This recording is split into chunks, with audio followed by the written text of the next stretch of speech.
Bien-aimés dans le Seigneur, je vous salue au nom puissant de notre Seigneur Jésus-Christ.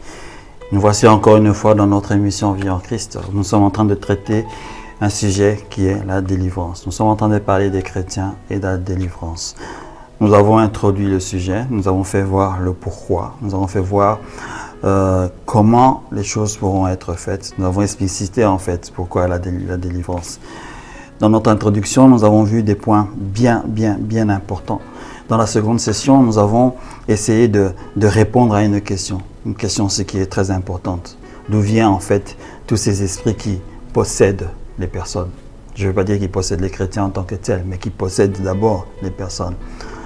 On a essayé d'expliciter à l'aide des manuscrits, à l'aide des écrits qui n'ont pas été repris par l'homme dans la parole de Dieu, d'où viennent en fait ces esprits-là, pour essayer de me résumer en fait un peu rapidement. Nous savions très bien qu'il y a eu la descente des Watchers, de ces anges qui ont été envoyés par le Seigneur pour normalement sauver les hommes et qui malheureusement sont tombés dans un piège qui peut-être a été tendu par Satan lui-même. Cette partie de l'histoire est tellement vraiment compliquée, mais bon, nous n'allons vraiment pas nous y atteler. Mais on peut dire qu'ils ont été séduits. La parole de Dieu le dit clairement. Ils ont été séduits par la beauté des filles, des hommes. Ils les ont pris comme femmes. Ils ont eu des enfants avec eux. Ces enfants, on les a appelés des géants. C'était des géants, excusez-moi. Et bien sûr, ils ne se sont pas simplement limités là, ces propres géants. Ces propres géants ont eu eux-mêmes aussi des enfants. On a rapidement raconté qu'il y a eu 5 siècles, 500 ans de désordre, on peut dire, dans ce monde. Il y a eu une très grande cacophonie. Et le Seigneur avait décidé de mettre un terme à cela. Avant le déluge, bien sûr, il a créé une guerre. Il a en fait pas créé, mais il a provoqué en fait que ces géants et leurs enfants puissent s'entretuer entre eux. Mais malgré ce qui a été fait, malgré cette guerre en fait entre les géants eux-mêmes, il y a eu quand même la nature humaine qui a été un peu pervertie. Et la nature humaine a été quand même souillée par ces géants-là. Et tous ces enfants qui sont nés, et le déluge qui est venu, etc. On doit comprendre une chose, que le Seigneur ne les a pas reconnus en fait comme étant les siens. Il ne les reconnaissait pas. Raison pour laquelle je peux rapidement ouvrir une parenthèse pour vous dire une chose. Pour quelle raison Caïn, lui, quand on dit souvent qu'il est le fils du malin, mais dans quel sens? C'est par rapport à ses œuvres, mais ce n'est pas un descendant de Satan ou du diable lui-même. Non. Pourquoi? Parce que si c'était un descendant d'un ange déchu, il n'aurait pas été reconnu par le Seigneur n'aurait jamais eu un dialogue même avec eux. Mais quand il y a eu ces géants-là, donc qui ont été explicités dans Genèse 6, le Seigneur n'a jamais eu de dialogue avec eux. Au contraire, il les a refusés, il les a refutés, il les a mis de côté. Il aurait eu fait de même avec Caïn, mais il ne l'a pas fait parce que c'était un descendant de Adam. Vous comprenez? Le Seigneur les a donc refusés. Il n'a pas voulu les reconnaître. Il n'a pas pu reprendre leur esprit en tant que tel lorsqu'ils sont morts. Ce qui veut dire qu'ils sont restés en fait vagabondés sur cette terre. Pour introduire cet épisode numéro 3 de cette session, c'est que lorsque le déluge est venu, lorsque tous les êtres humains, à part les 8, sont restés sur cette terre, les esprits de ceux qui étaient de la descendance de Adam, peut-être, sont allés dans les lieux des morts et autres. Mais les esprits de ces enfants, de ces géants et de ces géants eux-mêmes n'ont pas pu retourner en fait, ni dans le séjour des morts pour attendre un jugement quelconque. Parce qu'eux, ils auront leur grand jugement directement aussi. Ils sont donc là, ils ont été donc là à vagabonder. Mais nous devons savoir une chose très importante.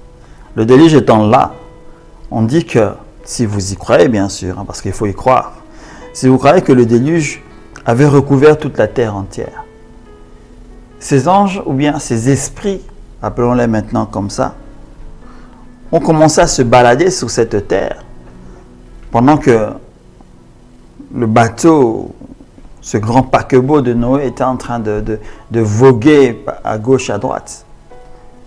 eux aussi étaient donc là. Ils n'avaient pas de place en tant que tels. Donc ils étaient là en train d'attendre. Étaient-ils sur le bateau de Noé en ce moment-là? Parce qu'un esprit, on peut dire, que n'a pas de forme et autres. Ils pouvaient bien tous se cantonner, mais ce n'était pas le cas, je ne pense pas. Ils avaient donc un lieu de prédilection, n'est-ce pas? Je vais introduire dans cet élément-là un grand élément, une grande information que vous n'avez peut-être pas.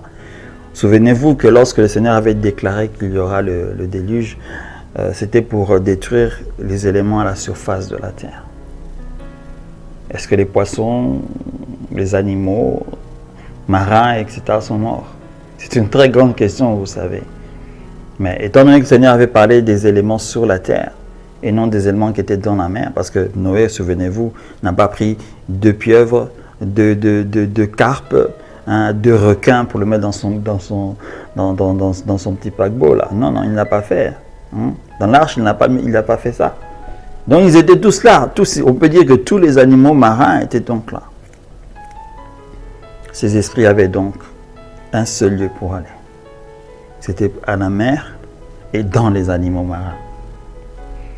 C'est la raison pour laquelle, si vous cherchez à comprendre en fait pourquoi en fait tous les esprits méchants ont toujours pas un lieu d'origine, je peux dire, mais un attachement à ce qui est liquide, à ce qui est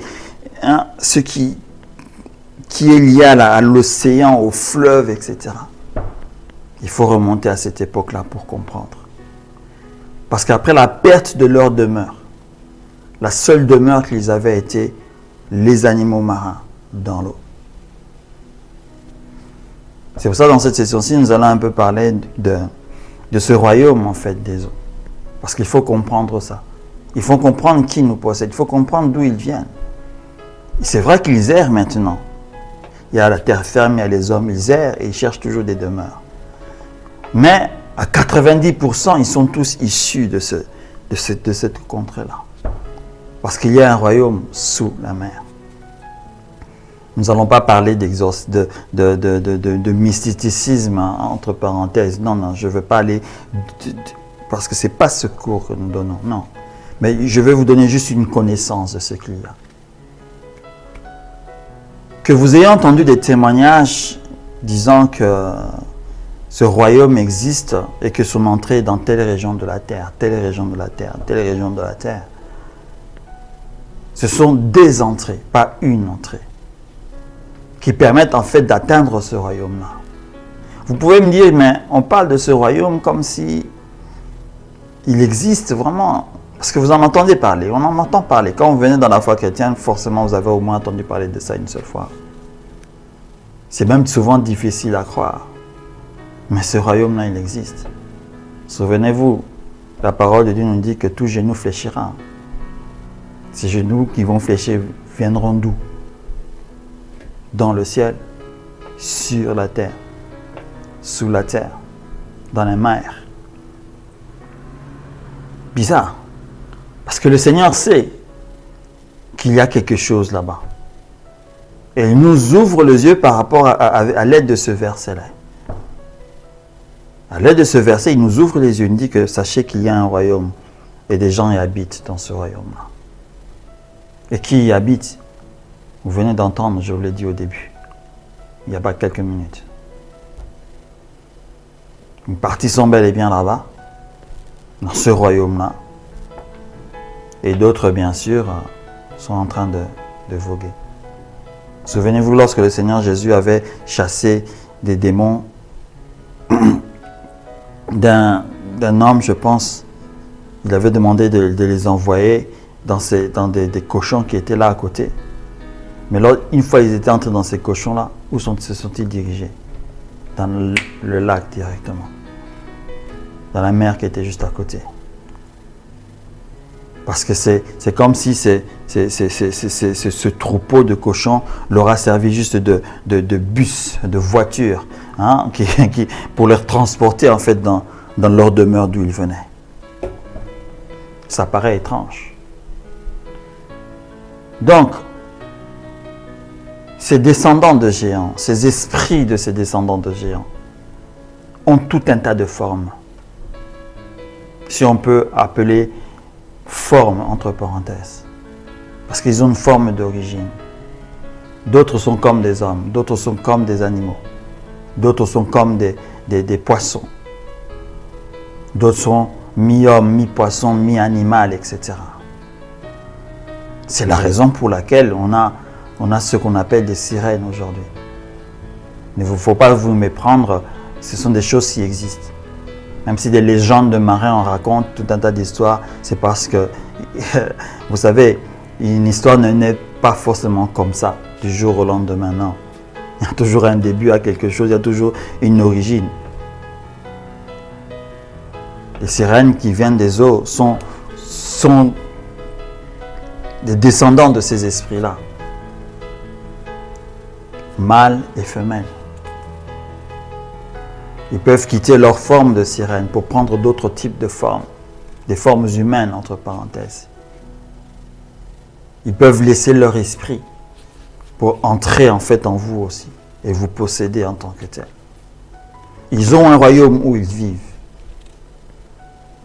Raison pour laquelle vous entendez souvent qu'il y a des délivrances, souvent quand on chasse les démons en question, on chasse ces esprits, on ne les envoie même pas dans leur royaume là-bas. On les renvoie souvent même dans des lieux arides pour qu'ils puissent un peu se troubler un peu là-bas, au lieu d'aller se refortifier dans leur royaume. Indirectement, c'est ce que nous sommes en train de faire. Parce que même si on les envoie dans les lieux arides, ils ne se limitent pas là. Ils ne vont pas y être enchaînés. Par l'ordre que tu as reçu, ils vont y aller, mais au final, ils vont soit revenir, soit rejoindre leur royaume, allant chercher un peu plus de réconfort, si je peux parler de réconfort, ou de force pour revenir. Souvenez-vous de ce que Jésus a dit. Il part, il va chercher 7 plus forts que lui, et il doit revenir, parce qu'il veut reconquérir sa demeure. Ce n'est pas par bon plaisir que ces esprits-là ont habité des animaux marins aussi. Ce n'est pas par leur bon plaisir. Même si on ne connaît pas la forme de tous les êtres et de toutes les malformations, si je peux parler de malformations ou de manipulation génétique, etc., qu'il y a eu sur cette terre. Parce que vous savez qu'aujourd'hui, dans ce monde, les hommes sont en train de tenter de refaire ces genres de manipulation génétique, en croisant les ADN des animaux pour voir ce que ça va donner, en croisant les ADN humains pour voir ce que ça donnera. Ne vous en faites pas. C'est peut-être un mal qu'on peut sentir dans le cœur, voyant que l'homme est en train de faire cela. Vous pouvez entendre des lois sortir dans les pays interdisant cela. Mais cela, ce sont des voiles qu'on met dans nos yeux pour nous dire que non, nous sommes en train de faire le bien, il n'y a rien de mal qui est en train de se faire. Mais sachez que nous sommes dans un monde qui est corrompu. Parce que ce monde est corrompu, sachez une chose, que ceux qu'ils interdisent ouvertement comme cela, ils sont en train de le pratiquer dans un monde caché, dans des lieux cachés. Il y a des manipulations qui sont en train de se faire. Je peux rapidement vous dire, lorsque le Seigneur Jésus, a dit que les temps de Noé vont revenir. Il faut réfléchir à ce temps de Noé. Pour comprendre vraiment ce temps de Noé, qu'est-ce qu'il était.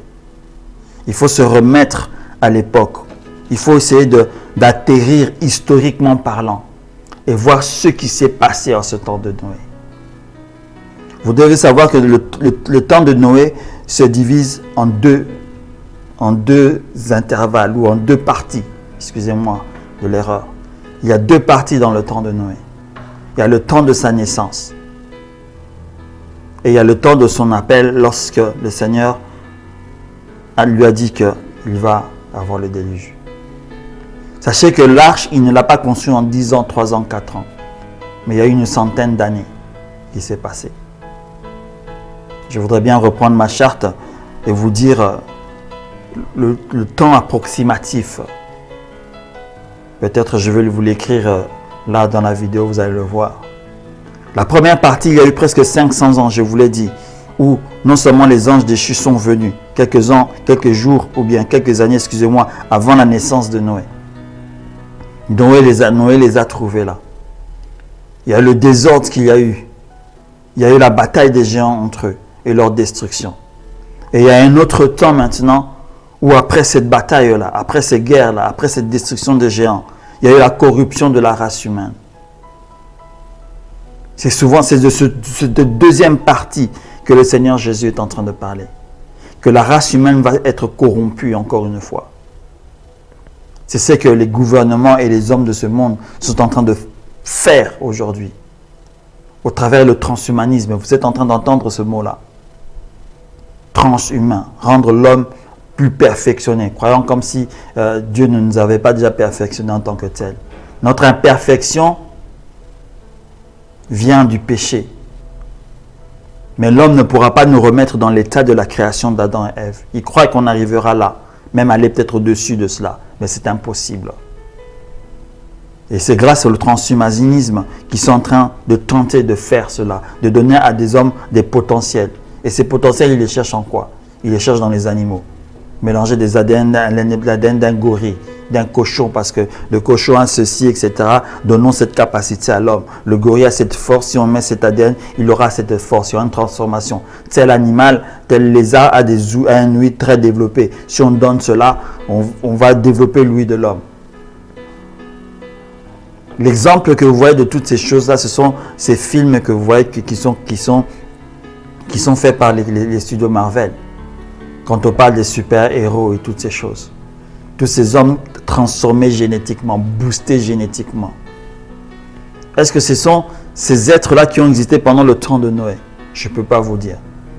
Mais sachez que si le Seigneur a provoqué cette destruction, c'est qu'il y avait des choses terribles qui se faisaient à cette époque-là. Et le Seigneur n'a pas permis que cela puisse demeurer. Et il ne permettra pas non plus que ce que les hommes d'aujourd'hui sont en train de faire puisse demeurer. Raison pour laquelle chaque époque de Noé, d'ailleurs il n'y en a que deux, il n'y en aura qu'une supplémentaire. Il y en a eu une et il y a une supplémentaire, la nôtre. C'est que nous vivons peut-être. Annonce toujours une fin. Dieu avait mis fin à ce cycle. Il mettra fin à ce nouveau cycle qui est en train de venir. C'est une longue parenthèse que j'ai ouverte pour vous faire comprendre en fait quel est le potentiel qu'ont ces esprits impurs. Il ne faut pas croire que c'est juste des esprits comme cela. Non seulement ils ont été sur cette terre pendant plus de 2000 ans, 4000 ans, presque 6000 ans sur cette terre. Ils savent beaucoup de choses. Je ne veux pas dire qu'ils ne sont pas omniscients. Non, pas du tout. Mais ils connaissent beaucoup d'éléments. Raison pour laquelle ce sont des grands manipulateurs. Ce sont des êtres qui ont des grandes connaissances. C'est la raison pour laquelle, lorsque la parole de Dieu nous demande d'avoir l'esprit de discernement des esprits, d'avoir ce don-là, c'est pour discerner aussi l'enseignement qui sont amenés par ces esprits. Parce que ce sont ces esprits en connexion avec les esprits déchus, les anges déchus, qui amènent des faux enseignements, qui détournent l'homme, qui ont créé toutes ces religions qui existent dans ce monde. Tout ce qu'on voit comme religion, bouddhisme, shintoïsme, si vous regardez souvent la source de ces éléments-là, il y a toujours un être céleste derrière. Cet être céleste, c'est soit un esprit impur, soit un ange déchu. Nous avons fait une série, je pense, où on avait parlé en fait de cette bataille spirituelle. Je pense que nous allons essayer de la revisiter à nouveau pour faire comprendre en fait cette strate de ces esprits-là. Je pense que c'est peut-être important. Peut-être nous le ferons dans cette série-ci. Comme cela, on aura une plus grande ouverture par rapport à ça. Parce que nous devons savoir que par rapport à la délivrance, nous devons connaître, savoir comment et contre qui nous nous battons. N'oubliez pas, la bataille elle est spirituelle. Mais nous devons connaître ces esprits-là. Raison pour laquelle en général, on le dit ouvertement, de ne pas laisser la délivrance à n'importe qui. Parce que ça peut coûter cher à une personne qui n'est pas habitué à cela. Oui, ça peut vraiment coûter cher. Parce que lorsque ces esprits veulent le corps d'une personne, ils peuvent tout pour avoir un corps. Cela veut dire quoi? Ils peuvent même te tuer, ils peuvent vous tuer, ils peuvent provoquer des situations horribles dans votre famille, juste pour posséder un corps. Vous pouvez me dire, mais si ces esprits cherchent des corps, pourquoi y a-t-il des esprits de mort? Mais il faut comprendre en fait le rôle de ces esprits de mort-là. Ce sont des esprits d'êtres qui tuaient en fait. Ils étaient là que pour tuer. Comprenez, c'est pour ça que je vous ai parlé de cette fameuse bataille, de cette fameuse guerre. Comme aujourd'hui il y a des kamikazes et toutes ces choses, vous croyez que ces choses existent comme ça? Non. Tout élément a une réflexion spirituelle. Ou toute spiritualité a une réflexion matérielle. Vous devez comprendre cet élément-là. Ces esprits de mort sont parmi des esprits méchants, très dangereux en fait. Ce sont des kamikazes en fait. Ils sont là pour vous tuer, après ils changent de corps. Ils vont chercher un autre corps pour tuer. Donc c'est vraiment là, je ne sais pas comment je peux déterminer cela. Indirectement, c'est comme si on est en train de parler de ces types d'esprits. On va pas tous les citer comme ça. Non, c'est en essayant de partager comme ça, on va peut-être faire ressortir quels sont ces types d'esprits qu'ils possèdent en fait. Et tous ces êtres-là, en fait, ont une habitation d'origine. Non seulement c'était des corps de chair détruits, mais ils ont ce royaume qui est sous la mer. Quand la Bible parle de tout genou fléchira les genoux à partir du ciel là-bas, non seulement on parle du royaume des cieux, parce que vous devez savoir que ce royaume des ténèbres, il régit le ciel aussi. Il régit le ciel. C'est comme si en fait il y a, je peux vous le dire ici, comme s'il y a un autre royaume en fait, une autre dimension juste au-dessus de la terre. Et ceux qui sont là-bas sont différents de ceux qui sont dans la dimension basse, qui est ce royaume qui est dans la mer. Et si ceux qui sont dans le royaume de la mer sont déjà puissants, mais inférieurs à ceux qui sont dans la strate des airs, imaginez vous-même quel est le type de démons et d'esprits qui se trouvent à ce niveau-là. Ça va vous paraître bizarre ce que je suis peut-être en train de vous dire. Ça vous dépasse peut-être un peu. Mais c'est une réalité qu'il ne faut pas se méprendre en réalité. Non, ne vous méprenez pas de ça. Parce que ce sont des choses concrètes, réelles. Et ces éléments-là, ils agissent. Ils ont des entités qu'ils dirigent. Souvenez-vous du prince de Perse. Un esprit déchu qui a des entités qui conduit, qui guide. Et lorsque vous voyez en fait un prince d'une région, il a non simplement des hommes, entre parenthèses, des êtres qui lui sont assujettis, mais les êtres qui lui sont assujettis ont d'autres êtres qui lui sont assujettis. Et ces autres êtres qui leur sont assujettis, ce sont ces esprits malins. Ce sont ces esprits de démons.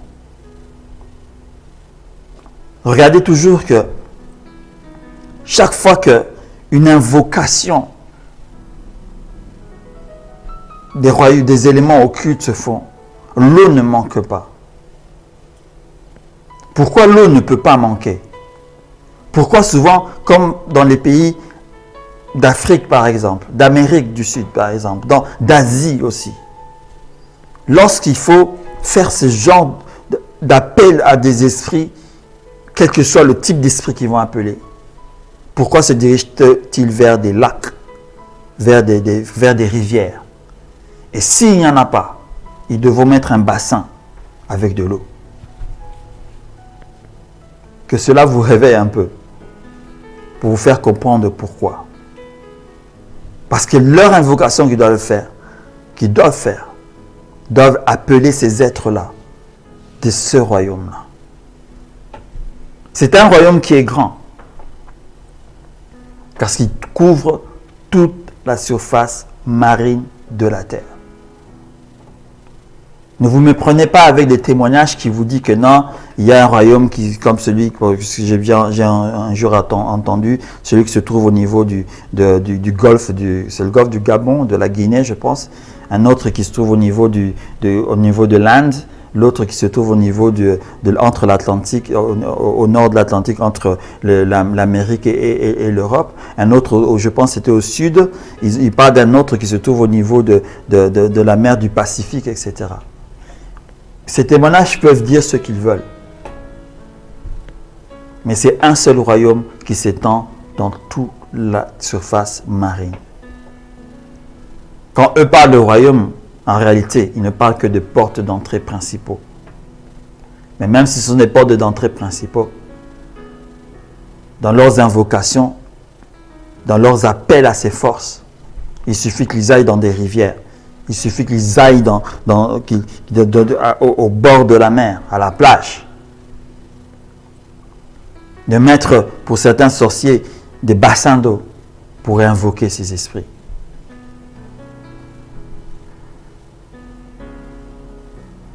Je ne sais pas si on s'est compris. La demeure de ces esprits-là, c'est celle-là. Il n'y a rien d'autre. Mais le Seigneur va vaincre. Le Seigneur vaincra ces esprits à la fin. On va se retrouver la semaine prochaine pour une autre émission. On va essayer de voir la suite de ce que nous avons commencé à développer. Jusqu'à ce moment, essayez de rester dans la paix du Seigneur. Au nom puissant de notre Seigneur Jésus-Christ. Amen.